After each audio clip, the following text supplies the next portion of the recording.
ಹೀಗೆ ಹೆಚ್ಚಿನ ವ್ಯಾಲಿ ನೀರನ್ನ ಮೂರನೇ ಹಂತದ ಶುದ್ಧೀಕರಣ ಮಾಡಲೇಬೇಕೆಂದು ಒತ್ತಡ ಒಂದೆಡೆಯಾದರೆ ಮತ್ತೊಂದೆಡೆ ಕೃಷ್ಣಾ ನದಿಯ ನೀರನ್ನ ಚಿಕ್ಕಬಳ್ಳಾಪುರಕ್ಕೆ ಹರಿಸಬೇಕೆಂದು ಒತ್ತಾಯಿಸಿ ಚಿಕ್ಕಬಳ್ಳಾಪುರ ಜೀವಜಲ ಜಾಗೃತಿ ವೇದಿಕೆಯಿಂದ ಲಕ್ಷ ಸಹಿ ಸಂಗ್ರಹ ಅಭಿಯಾನವನ್ನ ಚಿಕ್ಕಬಳ್ಳಾಪುರ ನಗರ ಕಂದವಾರ ಕೆರೆ ಬಳಿ ಹಮ್ಮಿಕೊಳ್ಳಲಾಗಿತ್ತು. ಭಗತ್ ಸಿಂಗ್ ಚಾರಿಟಬಲ್ ಟ್ರಸ್ಟ್ನ ಅಧ್ಯಕ್ಷ ಹಾಗೂ ಬಿಜೆಪಿ ಯುವ ಮುಖಂಡ ಸಂದೀಪ್ ರೆಡ್ಡಿ ಸಹಿ ಹಾಕುವ ಮೂಲಕ ಕಾರ್ಯಕ್ರಮಕ್ಕೆ ಚಾಲನೆ ನೀಡಿದರು. ಇದೇ ವೇಳೆ ಯುವಕರು, ಮಹಿಳೆಯರು ಸೇರಿದಂತೆ ಸುಮಾರು ನೂರಾರು ಸಂಖ್ಯೆಯಲ್ಲಿ ಜನರು ಭಾಗವಹಿಸಿ ಸಹಿ ಹಾಕುವ ಮೂಲಕ ಕಾರ್ಯಕ್ರಮಕ್ಕೆ ಸಾಥ್ ನೀಡಿದರು.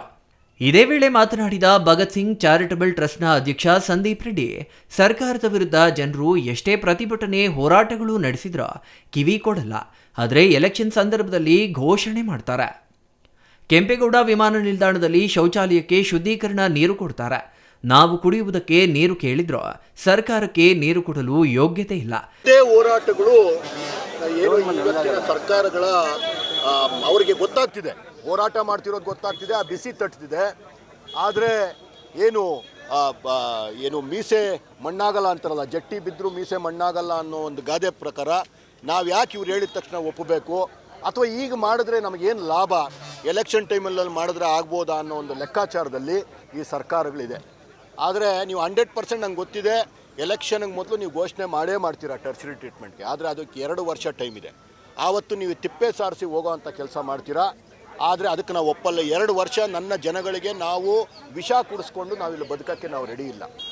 ನನ್ನ ತಂದೆ ತಾಯಿಗಳು, ನಮ್ಮ ಮಕ್ಕಳು, ನಮ್ಮ ಮನೆಯಲ್ಲಿರುವಂತಹ ಹೆಣ್ಣುಮಕ್ಕಳು ಈ ಒಂದು ನೀರನ್ನು ಕುಡಿದು ಏನಾಗುತ್ತೆ ಅನ್ನೋದು ಒಂದು ಪರಿಜ್ಞಾನ ಇಲ್ಲ.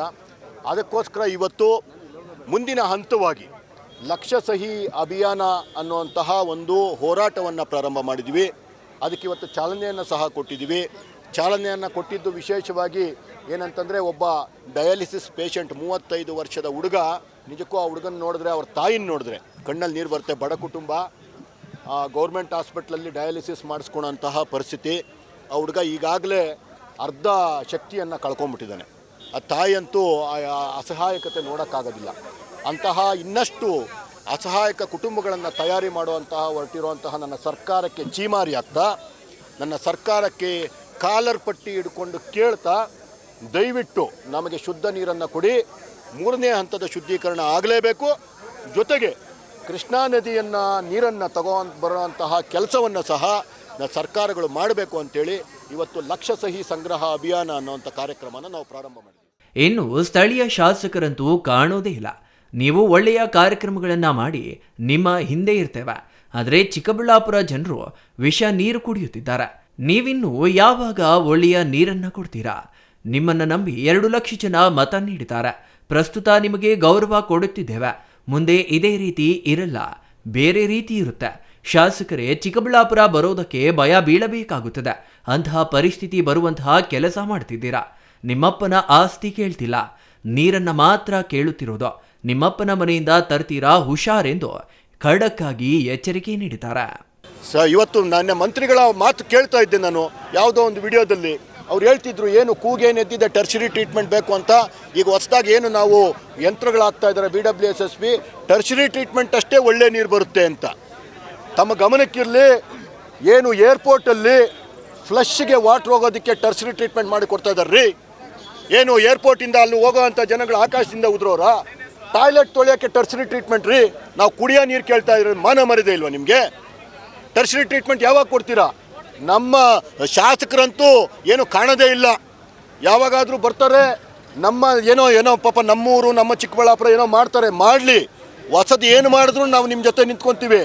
ಅದ್ರ ಮುಖಾಂತರ ಆಗಿರೋದೇನು ರೀ ಶಾಸಕರೇ? ಯಾವಾಗ್ರಿ ನಾವು ವಿಷ ನೀರು ಕುಡಿಯೋದನ್ನ ಕಡಿಮೆ ಮಾಡಿಸೋದು? ನೀವು ಒಳ್ಳೆ ನೀರು ಕೊಡಪ್ಪ. ಇನ್ನು 1.5 ವರ್ಷ ಇಲ್ಲ ನಿಂದು. ನೀನಿವಾಗ ನಿಮ್ಮದೇ ಆದ ಒಂದು ಏನು ರಾಜಕೀಯ ನೋಡಿಕೊಂಡು, ನಿಮ್ಮ ಆಟ ನೋಡಿಕೊಂಡು, ನಿಮ್ಮ ಪಕ್ಷದ್ದೇ ಕೆಲಸ ನೋಡಿಕೊಂಡು ಇದೇ ಆಗೋದ್ರೆ, ನಮ್ಮನ್ನು ಚಿಕ್ಕಬಳ್ಳಾಪುರದ 2 ಲಕ್ಷ ಜನ ನಿನ್ನ ನಂಬಿ ಓಟ್ ಹಾಕಿದ್ರಲ್ಲಪ್ಪ. ಬೆಳಗ್ಗೆ ಇದ್ದರೆ ಒಬ್ಬ ಬಡವನಿಂದ ಹಿಡಿದು ಸಾಹುಕಾರನವ್ರಿಗೂ ಟ್ಯಾಕ್ಸ್ ಕಟ್ತಾನಲ್ಲಯ್ಯ, ಅವ್ರಿಗೆ ಯಾವತ್ತೂ ನೀವು ಮಾಡೋದು? ನಮ್ಮ ಸಹನೆಯ ಕಟ್ಟೆ ಹೊಡಿತಾ ಇದೆ. ನಿಮಗೆ ಮರ್ಯಾದೆ ಏನು ಕೊಡ್ತಾ ಇದ್ವಿ, ಬಹುವಚನದಲ್ಲಿ ಮಾತಾಡ್ತಾ ಇದ್ವಿ, ಆ ಮಾತುಗಳಿಂದ ಮೇಲೆ ಚೇಂಜ್ ಆಗುತ್ತೆ. ಅದು ನನ್ನೊಬ್ಬನ ಮಾತಲ್ಲ, ಇಡೀ ಚಿಕ್ಕಬಳ್ಳಾಪುರದ ಮಾತಾಗುತ್ತೆ.